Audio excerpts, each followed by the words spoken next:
Hi. Thank you for welcoming me here. It's a pleasure for me to be at this conference. It's my only second conference, international conference, and by far the most high-profile one. So no pressure on my side. I'm also a burp guy, as I said, as you said. But nowadays I'm more into Zap. But we'll talk about it. And if you have questions at the end, I'll leave time for those. So my background and who am I? I started a long time ago as a security engineer at the largest telco in Portugal. At that time, I was nothing close to a web guy. I spent the whole day doing TCP dumps and reading the Stevens TCP IP illustrated back to forth and reversing network protocols. Then I did a master's here in the States. I'm from Lisbon, Portugal, so a little far away from here. And in 2010, together with Nuno, which is here also, we built the web security team of Portugal Telecom. So they had no security team at that time for the web. They had a web division like Yahoo in the golden days with all those web products. And it was nice starting a web application security team with 2 people from scratch until, I don't know, more than 10 people. And in front of us, we had like 150 developers. So it was a challenge. I also was a pen tester lead at Cobalt, like a pen testing as a service company, you might know. But my current positions right now, I'm a co-founder and the CTO at Probably. So together with these cool guys, we just got our funding, our Series A funding. So it's going great. And full disclosure, Probably is a DAST scanner, a SaaS, so it's a cloud-based web application scanner. So, and the work, this talk will be based a lot on the work that we need underneath the hood, so we could scan at scale. I'm also, since maybe 2 months ago, maybe something like that, or 3, a co-leader of the Lisbon chapter of OWASP. This has been a long time dream of me and the other co-leaders, but we only managed to put it in practice recently. And we are having our first meetup in less than a month in Lisbon. And it's right before B-Sides Lisbon, so it's an awesome excuse for a 3-day security event in Lisbon. So go there, please. And this is also for me, it's a dream to be part of OWASP now more actively, because I would say my goal would be, and this it stopped working as usual, would be to have events as big as this. This was my first physical contact with OWASP, the OWASP Summit in 2011 in Lisbon. This was amazing. At that time, I remember having to find an excuse to go to the event, and the excuse we came up was to convince our employer to record and stream the event so we can get an excuse for OWASP to let us in. So we sponsored the streaming of the event, and this was great. We saw the birth of the Security Mobile initiative, and it was amazing to see all the browser heads of security sitting together to discuss and come up to agreements in how to do stuff. So awesome event. Hope it happens again. It would be awesome. That also the OWASP Summit in 2017, it was great. Also an amazing event. So objectives for this talk. The main objective is to share our scanning experience. So I've been scanning web applications first as a pen tester, maybe for, I don't know, 12 or 13 years.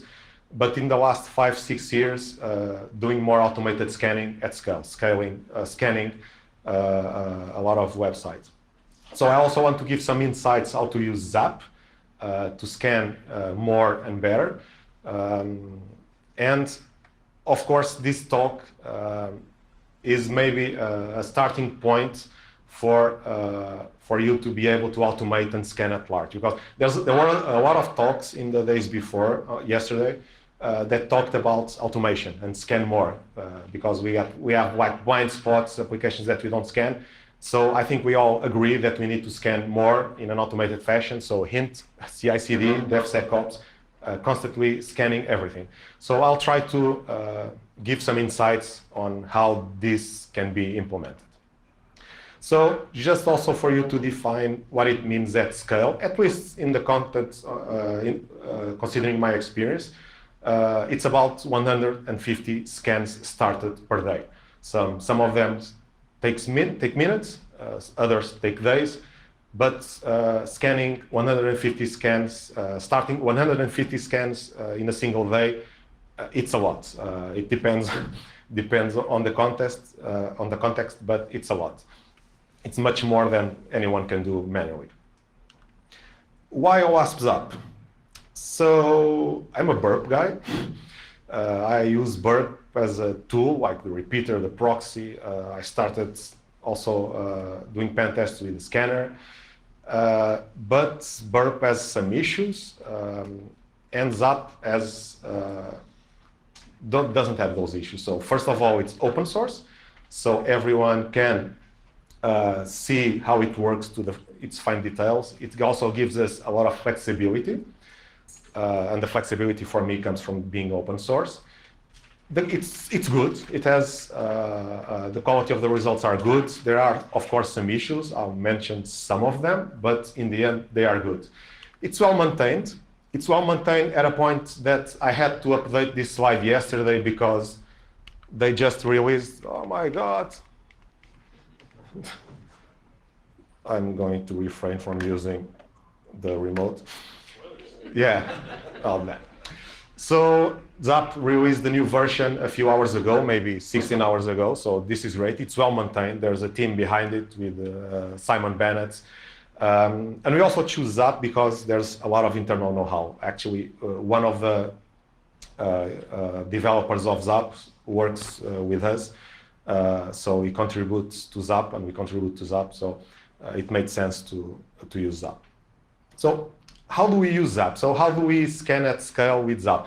And this is a little bit of context on how we use ZAP in the Pro context. So first of all, we use our own crawler. We don't use ZAP's crawler. We'll get to that in a few slides. So the talk will be more focused about the scanning part itself. So I know scanning has two big parts: crawling and scanning. So, and you cannot crawl and you cannot scan what you don't see. So your crawler needs to be good. But that could be a whole other talk. So we already had our spider. We were happy with it, and it supports weird stuff like shadow DOM and similarity detection and the duplication. So we decided, okay, let's not use ZAP crawler. So it was a conscious decision, just for you also to have an idea. So most scanners, or all the scanners, will report all the pages they find, like even if the pages are basically the same. And this is something that really doesn't scale if you want to scan a lot of web applications, because you know from experience that with a very high probability, these will be the same, just content changing. So basically, just let's skip it. Let's just scan one of those instances. And the same can be applied for the other URLs. So that's something that you might consider when you're scanning a lot of web applications, that you need to figure out a way to scan as less as possible so you can scan as much as possible. So, but as I said, that's a whole other talk. So in short, we use ZAP only for scanning, only the scanning part. So it means we had to change ZAP to work with an external crawler. By design, ZAP works its internal crawler. So we need to receive HTTP requests from a third-party crawler, a valid session, metadata about the request. Is this the JavaScript request? Is this a login request? Is this a logout request? All these details can help you, if you have those pieces of information, can help you make decisions further ahead. So our scanner, our ZAP, scans everything it receives. With that regard, it's stupid. Everything we ask him to scan, he scans it. Of course, he needs to export the vulnerabilities that we found, so that's an easy task. And here, that's when the problems start. So ZAP, by design, first crawls, then scans. And that means a few things. It means we need to wait some time until we get our first results. And normally we don't want to wait, right? So depending on the sites, it can take from hours to days. Just out of curiosity, our crawls take the 90th percentile is 1 hour and a half. So actually, it's not that much time. But if you are thinking at scale and you want to scan a lot of web applications, you need to start scanning as soon as possible, so you can get results as soon as possible. So, but crawling and scanning in parallel might bring some issues.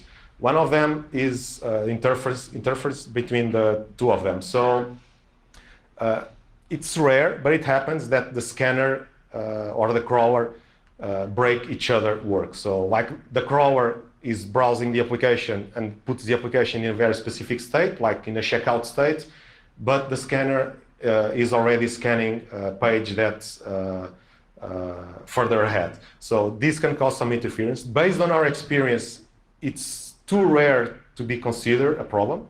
So it's something that you can choose to completely ignore. Of course, there will be one application out of, I don't know, 300 that it won't be scanned adequately, but if we want to scan at scale, we need these trade-offs.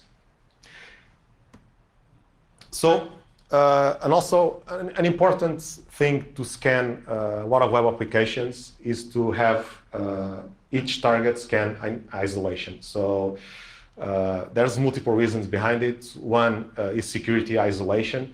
So we are basically running ZAP and asking him to parse HTTP requests and pages that were created by third parties. So it will need to be robust because, you know, parsing text is a source of problems.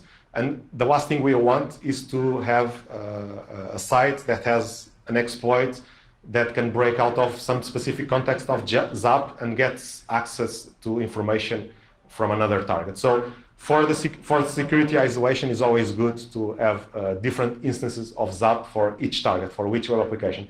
It's also smart because of resources. So if you ever try to run a scanner, one instance for multiple targets, you know that the resources are not going to be enough because there's a lot of RAM usage and CPU, so it's better to keep them in isolation. And of course, this is easier to scale. You need to scan more applications, just fire more ZAPs. It needs to be fully automated. So if you want to scan at scale, you cannot have manual intervention. That's it, period. Even to recover a session. If it requires you to recover from a session lost, you are screwed. You will not be able to scan at scale. So the scanners need to be able to obtain and keep a valid session. ZAP does that, has a very good support handlers that you can change so they can grab the session and play it as you need it. And it needs to not have false positives. So this is a challenge. We have been trying to have we as the industry to report no false positives for ages, and we keep doing it because basically we want to report everything. We don't want to take the risk of not reporting something and then that's be explored and transformed in an exploit. So, and it needs to be resource effective. So in the end of the day, ZAP is Java parsing arbitrary text from the internet. And scans take millions of requests. So if you ever run burp or ZAP, it doesn't need to be a big site. If it has like lengthy JavaScripts or images, you'll immediately notice your CPU and memory graphs go up. So we need to be careful with this, and there's some details that you can be aware of that will improve your experience. So ZAP, you've probably seen it. I think there was a few workshop about ZAP during the event also. So quick overview about ZAP and how it works, really brief. ZAP has basically two pieces. The core, which is the part that manages the add-ons, and the add-ons itself. The add-ons basically represent the vulnerabilities. So the code to detect a specific vulnerability is typically an add-on. So we have active scan rules, which can detect SQL injection, cross-site scripting. We have the log4 shell also add-ons and other add-ons. So there's the add-ons, and we have the core. The core handles everything else, like managing the scanning queue, managing the authentication, the output, input. And the add-ons, they have a very complete list. For those who don't know, they split the scan rules in like the maturity state. Like the first one is release level, so it's stable. Then they have alpha and beta. They normally work well, just the amount of false positives varies a lot, and it increases a lot as if you go to alpha and beta. So the default operation mode of ZAP, when you ask him to scan a target, is to place requests in a scan batch. So, and then for each scan batch, like a group of URLs, each active rule is applied one by one. So first, we'll scan for SQL injection. Then we'll scan for reflected cross-site scripting. Then for persistent cross-site scripting. Then for server-side template injection, whatever. So it's one vulnerability at a time for all requests. And basically, you can control how many requests are scanned at the same time. So how many URLs are scanned. So if you have a queue with 100 URLs, you can say you have like 10 threads. I'm air quoting because they are not real threads. They might surprise you. So you'll be able to scan 10 URLs or send 10 requests in each moment. And after this individual search for vulnerabilities, you have the bulk scanning. The bulk scanning only runs when you have all the URLs. So this is not very funny if you want to start scanning before the crawl ends, because you basically don't have access to all the URLs. So and that bulk scanning requires all the URLs to be at ZAP for the scan to happen. And in parallel, you have the passive rules executing. So like, I don't know, reporting for application errors and stuff like that.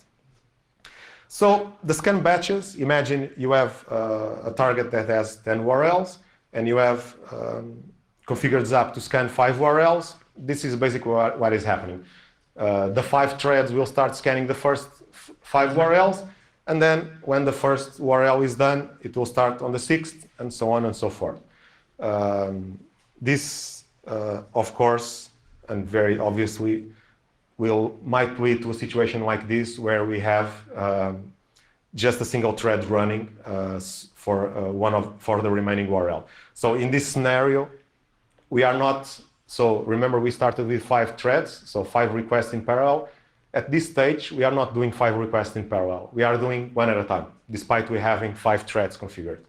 So this is kind of surprised me when I first started working with ZAP.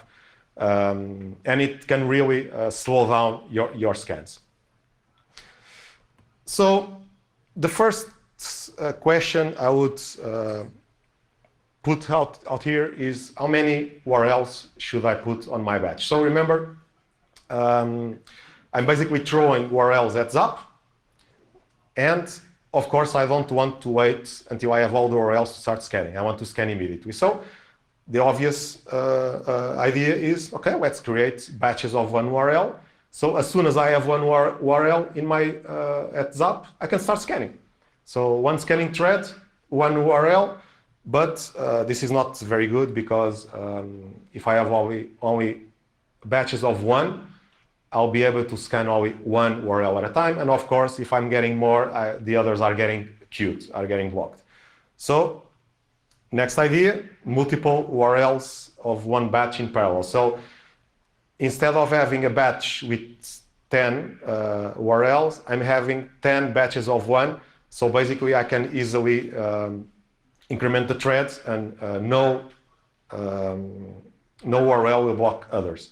But this is not really easy to do because this requires a heavy change to the core of ZAP. And this is something you not want to do. I don't recommend changing the ZAP core. This will take you a lot of work, and the ZAP development team is really active, so it will make your life really hard to try just to keep up with them and try to merge and rebase changes that they do. So, and there's also the issue of concurrent re-authentication. So if you have multiple batches running at the same time and all of them need to re-authenticate, you might have like a storm of re-authentication requests. Of course, you can manage this and not go to the login page every time, but it's really bad. So the most obvious solution is, okay, let's find out a reasonable number of URLs in a batch. So this was basically experimental. We did this, we came up with the numbers, which is not this one. We came up with the numbers by trial and error. We basically did a lot of scans with multiple variables and then measured the scan time. And we ended up with a few numbers that I'll show you ahead. So if we have 10 URLs at the same time, so a batch of 10. So ZAP will basically wait until it has 10 URLs to start scanning. It's a reasonable delay. Any crawler will find 10 URLs in an application in a matter of seconds. So that's not an issue. So let's start with 10. Let's start with also 10 threads. So, of course, this eventually will happen. I have a thread scanning an URL, and I might have like a queue of 200 URLs that are not being scanned. This basically, it's the same as this, which is how construction works, how construction goes in Portugal. One guy working and all the others, CPUs, looking at them, not doing anything. So it's exactly the same situation. So this is not the way to go. And if you want to speed up the scan, you have to figure out which numbers work for you. So these numbers, we came up with these numbers after, I don't know, scanning thousands of web applications with no specific type of web applications, just web applications that people ask us to scan. And this was the numbers we came up. So batches of 18 URLs. So this was it's a good trade-off between the time it takes the spider to find 18 URLs. So we don't have to wait longer to start scanning, maybe a minute or two. It's reasonable. And 6 threads. 6 threads is surprisingly small, but this is a speed trade-off. A lot of web applications simply don't handle more than 6 threads at a time. So it's basically the same as saying if you have 7 friends and you ask them to visit the site, they take the site down. Unfortunately, that's reality. I'm not sure how these sites live in the internet. Maybe they don't have a lot of customers. So basically, this number is a reasonable trade-off between not taking the site down, the target. If it's down and if it starts getting slower, you will get bad results. So this is something you have to keep in mind. If you put too much speed on your scanner, you'll take the site down. And normally you don't want to do denial of service. You are not testing for that. And that will mess up your results completely. I'll get to that later, but any payload that is based on delays and time will throw false positives like it's raining. So this was a good compromise, batches of 18 URLs and then 6 threads. And then if you have the time for that, you can add logic to increase and decrease the number of URLs, of threads, if the site is responding quickly.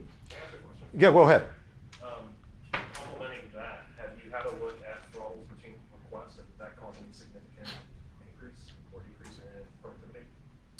Yeah, that's actually something we had to do automatically, which is, and if I recall correctly, ZAP doesn't support that out of the blue. It's like a fixed value. So you can ask ZAP to have a delay between requests, but that's kind of a static value. It will apply to every request, which is great if you are doing manual testing of a single site.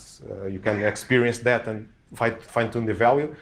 But if you do that at scale, if you start by defining that value, you'll see the scans taking longer, and it's very noticeable. Even if you just had a delay of 200 milliseconds, it's very noticeable because you need to keep in mind that you are doing millions of requests. So what we ended up doing, and it was not really, we ended up doing a few things, but one is to dynamically set a delay if the response time of the application increases after a certain threshold. So, yeah, and we also increase the number of threads if the application keeps. So actually, we immediately start increasing the number of threads, and we monitor the response time. And if the response time doesn't go up, we continue increasing. If it starts going up, we decrease. So that actually worked out pretty well, and only a handful of applications need a constant delay. Like UAT, test, QA, those are normally like a single core machine where all the developers are working. And you don't want to mess with the testing machine. You don't want the developers telling you, you broke my testing machine. So, but that is not something ZAP supports out of the blue. It's something, it's not trivial to add, but it works. So, but even with this, we still might have starvation, because that group of 18 URLs, you might have 17 fast URLs and then a really slow URL, like right in the middle. So, and this can happen because it's a post and that has more requests and it goes to a different backend. We all experience that. So what we ended up doing was to group URLs by response time and injection point. So the formula we use is not exactly like this, but it doesn't matter, just for you to have an idea. So we basically group real URLs that reply really fast and the ones that reply really slow. So basically, with that, we don't have like blocking. We don't have the slow URLs, like one slow URL basically creating this situation here. So that could have happened if this URL was much slower, or like this one. So if basically we try to scan URLs that have the same response time, so all the threads are constantly working and no thread is blocking each other. So, and that actually worked out pretty well. This is really a simple, rough estimation based on the injection points. So injection points, it's a burp screenshot in a ZAP presentation. Injection points, and it's actually, I think, if I recall correctly, this is also a burp lingo. So one injection point, two injection points, three injection points, well, the most important ones. So a basic count of the injection points and a simple grouping, it's enough to make, to give you much better results. And I don't have like numbers here, but our scanning time increased dramatically, decreased dramatically, so it was much faster. So basically, we ended up with something like this. As we are receiving URLs from the spider, we are measuring its response time without payloads, and we are basically grouping them together in small batches, so we don't have to wait also for a lot of them. And this is more common than you imagine. Slow applications are much more common than you imagine. It's very common for us to start a scan, and an application that has a response time of like this immediately goes to 3 seconds. It's completely absurd. So the crawler, normally any crawler, sends URLs at random. So another strategy you might want to implement whenever you are automating scans and you are probably short on time is to prioritize authenticated requests. So this to say, don't forget to scan without a valid session, because you might have unauthenticated pages that reply differently, like the login page, of course, or the newsletter subscribe endpoint that reply differently if you don't have a valid session. So don't forget to scan those, but these are much more interesting. Scan those first. Also, requests with parameters are much more interesting than the ones without it. And by parameters, I'm also considering REST URLs, so you need to consider those.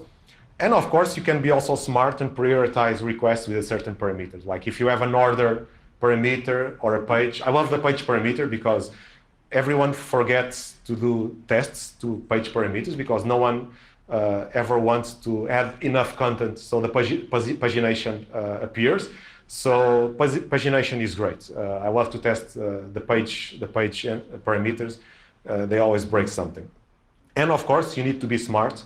and delay as much as possible testing. So basically put those at the end of the queue, destructive actions like delete. You can also do this with semantics, try to figure out if the URL, if the endpoint says something like remove, delete, destroy.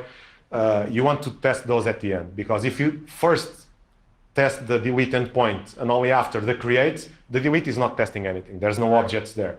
So, and this is really important if you are scanning APIs. If you get the schema and you get all the pretty requests, create, put, the update, and then the delete. If you, by any chance you're starting by scanning the delete, you are basically not scanning anything. And you won't imagine how many times I've seen that. It's very common. So authentication, it's something you need to handle. Of course, you can scan a lot of sites without caring about authentication. And I would say it's a good way to start. So the first time I tried to scan all the sites of my previous company, so basically clone their DNS, it was like 7,000 DNS entries, I'm screwed. So I went with small iterations. First, let's scan without a session. I don't care about authentication, I just care about what's public, and that's a good starting point. But if you want to go deeper, you need to authenticate yourself. So, and you have to be careful with some issues. So one that is not that common is to target does not allow for concurrent sessions. This can happen especially with more high-profile targets like the financial and banking. So if it doesn't allow for concurrent sessions, you probably cannot scan with multiple threads, and you might not even be able to use a crawler and the scanner at the same time. That can be an issue. It's easily solved by basically slashing the threads to one. So that's simple, but it's something you need to figure out manually. So there's like no easy recipe. There's also applications that are really annoying that detect any weird payloads and kills the session. Those most likely have a WAF doing that. So I hope the developers are not trying to do that by themselves. So most likely there's a WAF that detects a payload and immediately kills a session. I think we all manually scan applications like those are really annoying. And there's also idle and hard timeouts that the application might have that might screw your scanning. Or you basically call the logout endpoint and you kill your session. So you need to have some heuristics to figure out which endpoints terminate your session, scan them at the end, or do not scan them at all. Although I love to find open redirects on the logout request because it's never ever tested. And normally it redirects to the login page again. So there's frequently an open redirect there. So it's also something, that's why you must not forget to test the logout. And you need to test it with a valid session so you can get the redirect afterwards. So if you lose the session, you need to ask for one. And most importantly, you need to check if you lose it. So it might be tempting to check on every request if you lose the session, but to check for that, you need to do another request, or basically multiplying by 2 the number of requests you do. So, and that kind of works if you are doing manual testing. You can set up your scanner. That's really easy to do on Burp. To be honest, on Zap, I don't know if it's also that easy to say, go to this URL every time I'm going to test another URL and check if the response has X. If it has X, it means the session was lost, so ask for a session again. So a good trade-off, and it works, is basically only to check for if the session is valid after, I don't know, 50 requests, or 5 seconds, or 10 seconds. I know we might be losing visibility, we might be missing some vulnerabilities, because if we are checking every 10 requests and we lose the session immediately on the first request, the other 9 will just not test anything. But if you are scanning at scale, if you are doing automated scanning, if you are constantly scanning, this is actually not an issue, because eventually you'll scan that application again. Next week, next day, next month, I don't know. And the likelihood of you losing the session at the exact same moment is very low. So yes, today I'm not scanning that endpoint because the session was lost, but on the next scan, most likely I'll scan it. You might have some vulnerabilities appearing and disappearing, but that's okay. It's much better than doing this, checking every request. It's basically doesn't scale. So this is a good strategy to check every few requests if you are doing recurrent scans. It's something that works, basically works. So other situations you need to be careful, of course. You don't want your scanner to change the password, otherwise the scanner will lock itself out, or remove privileges to the user. We all experience that, or delete the user, or delete the entire database. So this is something that you need to be careful. You cannot just enable all the tests, all the SQL injection tests. You need, for instance, to exclude the Boolean, it's here, the Boolean-based tests, because you're scanning way too many sites, so you cannot babysit the scanner, and you cannot try to manually exclude endpoints that do updates, and that might end up doing this. So it's a trade-off. You should disable the Boolean-based tests, otherwise you might end up with this. And I learned this the hard way. But apparently they have backup, so it was good. I tested the backup. So one of the biggest problems with scanners is the sheer number of vulnerabilities that they report. Like, there's a lot of noise. There's the informational ones that actually no one cares. So yeah, you have an Apache, so what? You have a certificate, so what? You have a duplicate cookie, so what? The likelihood of that being significant, it's so low that no one has time to go after that and investigate, unless you are really targeting a very specific target and you are basically just focused on that. So you basically need to do compromises. You need to drop some of those. So the first is to drop informational. So the likelihoods, and our snake was here yesterday, so he might not agree with this, because if you remember his cross-site scripting cheat sheet, like half of them would depend on this weird stuff that happened a long time ago.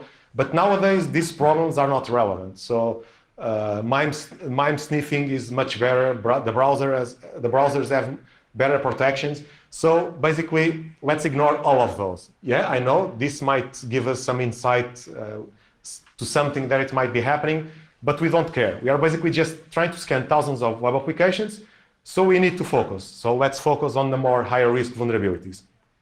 You also need to be careful with the amount of stuff you report.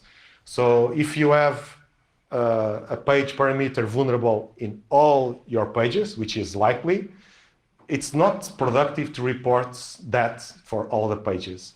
Okay, it's nice to like a sheet of 100 red ones, but that won't help the developer and the guy that is fixing the vulnerability. So try to deduplicate vulnerabilities as much as possible based on the type, based on the parameter. And if you deduplicate too much, that's okay, because eventually the vulnerability will be fixed, and the other that you removed, the deduplicated, will reappear on the next scan. So it's okay if in one scan you ignore a vulnerability, it will appear on the next one. Also, overlapping paths, like if you have a directory listing affecting all of these, it's useless to report a single finding for all of them. Just report for the top level, the one that includes the others, and it's enough, because it's only one instance. False positives. So one of the most common false positives in ZAP, and also burp, so burp is not better than ZAP with this regard, it's the delay-based tests. So these scanners send a lot of payloads, like when testing for SQL injection, with payloads like sleep 10 seconds. And then they measure if the request takes more than 10 seconds, it's vulnerable. But it's really common for this to create false positives because the applications just got slow. Even with 10 seconds, applications easily get slow at a point that they take more than 10 seconds to reply. And if you get 5 of those false positives, it's bad. It's bad because everyone will be scrambling because it's a SQL injection and trying to analyze it, and in the end, it's a false positive. So you don't want to raise this false positive. And there are really simple techniques that can improve or reduce the number of false positives here. I guess the scanners don't do this, don't try to reduce the number of false positives here, because I would say, like, for instance, burp and zap are more designed to be used manually, not like in a large scale. So they probably prefer to have this to report the vulnerabilities and let the pen tester figuring out manually if there's something wrong. But if you are scanning 1,000 sites, you don't want even 50 false positives, because it will basically kill you. It will overload you. So one basic technique is to increase the payload, the delay. Instead of 10 seconds, make it 20. And we tried that, and it barely improved anything. So the number of false positives barely decreased. The number of applications that got really slow and with timeouts was so high that that was not enough. So one of the things we ended up doing was to basically change a lot of ZAP rules to, instead of doing like the typical test is like do 5 delay-based requests or 3, and then 3 clean requests without a delay, and measure the time of the first 3 and then of the second 3. And the first 3 need to be slower. But even with that, we got a lot of false positives. So we ended up, okay, what are the odds of the first 3 requests being slow and the other 3 also slow and being a false positive? We thought, okay, let's just increment the number of measures. Let's do this 6 times. We'll send 6 requests with the payload and 6 requests without the payload. So what are the odds of 12 requests, all of them being slow? And apparently it's high, because we are basically doing the requests one after the other. So if the application is slow, 12 requests are not, they are requested in a very short period of time. So the application won't have time to recover, and all of them will be slow. So we ended up doing this: interleave, clean, payload, clean, payload, clean, payload. And if I recall correctly, we had to do this 5 times, 5 iterations of this, until we could reduce the false positive rate to something manageable, something that would throw up like 1 or 2 each day, so we can analyze. So, and this doesn't really slows down scan a lot, because only, I'm moving away from doing just 3 or 4 requests to maybe 6 plus 6, 12, or 8 plus 8, 16. So I'm doing, instead of 3 requests, 18. But the time you save not manually reviewing false positives completely outweighs the extra time it takes you to scan. So it's a good trade-off, actually. It's a very good trade-off. I think I'm running a little bit short on time. So for other vulnerabilities, it's also a good idea to try to extract an evidence whenever possible. So everyone knows if we see this in a response, the chances of being a false positives are really low, unless it's a documentation site, and it happens. So try to extract something try to take advantage a little bit of the vulnerability and try to extract something to make sure it's false. It's not a false positive. So it's really easy with vulnerabilities like this, a path traversal, to extract passwd file and then do some format matching, some pattern matching, and be sure that it's not a false positive. You also eventually will need to code some empiric knowledge you got. So when you start scanning a lot of web applications and you start to get false positives, you ended up with stuff like this, like findings saying there's a private IP inside the JavaScript file. So yeah, you can easily exclude this vulnerability for this type of files, but then you think, but what if I miss one? So eventually, after a while, you start noticing patterns. So this is a very common pattern. So, and it's really easy to code, to change the rules at ZAP. It's open source, so it's easy to avoid these false positives. And even if you don't want to do it inside ZAP, you can do it after. So if you don't have the knowledge or time to change ZAP, you can have like a post-processing, something that receives the vulnerabilities, and basically put your empiric knowledge there. The things you do manually when you look at the findings of your scanner, start doing rough scripts that basically filter out this garbage. So, and this really helps stripping out a lot of false positives. Oh, go ahead. Yeah. So I need to speed up. So a scanner, you know, takes a lot of resources. It's not only bad scanning, so bad coding. It's also a decision. So ZAP developers made the decision of storing every single request for the last 5 batches. So you have a lot of requests in memory. For instance, Burp only doesn't save in memory the requests with the payloads. ZAP does. So this is something you need to consider. And we have seen ZAP taking up as much as 180 gigabytes on disk. So for this, there's a really simple solution. ZAP has a defrag function. And basically, the defrag function does this. The disk usage drops a lot whenever you run the defrag function. You just need to be careful not to run it constantly, or basically the scanner will halt and you won't be able to scan anything. So do this on a best effort basis. You also need to be careful with regular expressions. There's a few ones that blow up when with these payloads. I think we already submitted 1 or 2 fixes upstream to ZAP.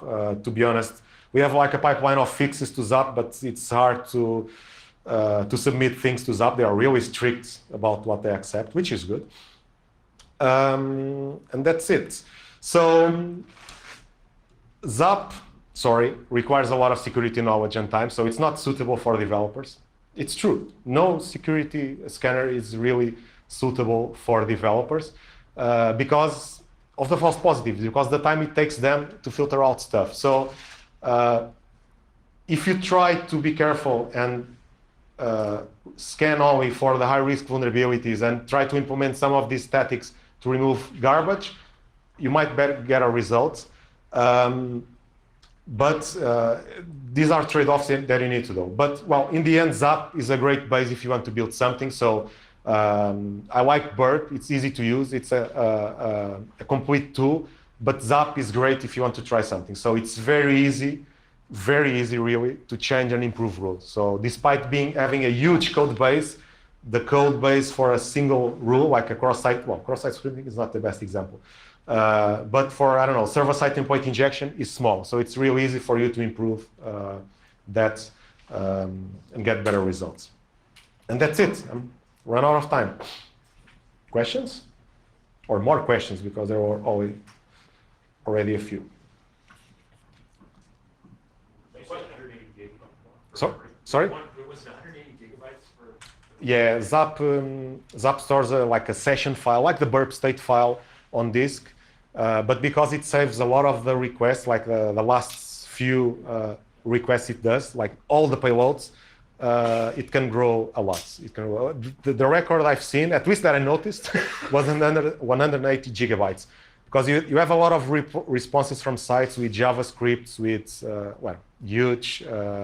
Sometimes, if you are not careful, you ended up scanning images, which also takes a lot of time, a lot of space. So, yeah, but the defrag function works really great. As long as you don't try to defrag every time, it works great. Or you could just throw a bigger volume at ZAP, and since the scan won't run for a long time, normally a few hours or maybe a day, you are actually not paying a lot. I had a quick comment I wanted to make that I think might help because I've been in a similar situation where you're trying to reduce false positives from something else. And not specifically the SQL injection too, but like, you have the semicolon space, sleep space 5 semicolon, and that's command injection dash. And I would rather take the site offline and learn about that than miss that entirely, because that's usually a key one. One of the things that I've done in the past that worked successfully is if you look at the default timeout for HTTPS responses on the server, like Nginx and Apache is 60 by default, I make my sleep 65. And the request either gets dropped, or it actually waits 65 seconds. And then when you see it above that, you usually know you have something. It's either binary. Yes, the site is completely offline because everything's sync on it, or you've got something that's working.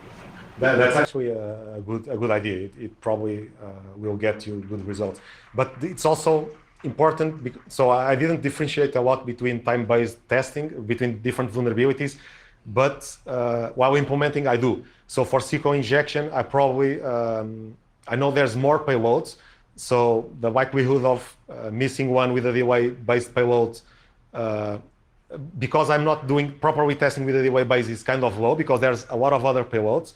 And normally, if I have a SQL injection in one point, I also I'll get SQL injections in more areas of the site. For command injection, I would treat it differently. So I would probably do more attempts, and that's something we actually do. Most of the rules no longer do just one or two or three attempts; they do more attempts, and you're basically doing more requests to be sure.